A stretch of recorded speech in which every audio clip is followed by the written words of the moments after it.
After a day of foraging in the field for hours, how do honeybees find their way home? Your backyard beekeeper here on HoneyBeeMade.tv inside Studio HoneyBee. Thanks for joining us.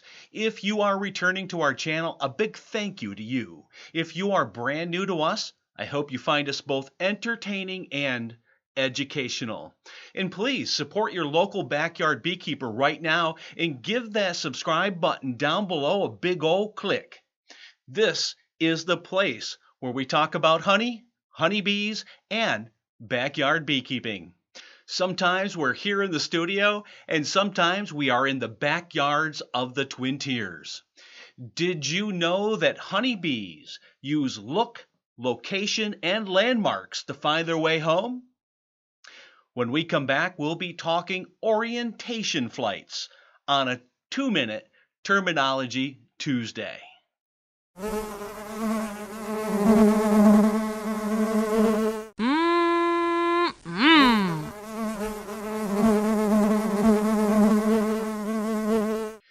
The orientation flight of the honeybee takes place when the honeybee is just a few weeks old, and the honeybee can be found outside, flying in front of the hive, facing the hive, darting up and down and all around the entrance of their colony. And what they are doing is imprinting the look and location of their home before beginning to circle the hive and more widening those circles, and then learning their landmarks that eventually will guide them back home.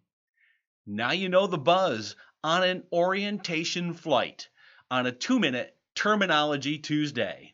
And that's the latest buzz from your backyard beekeeper, and we'll catch you on the bee side. Be cool.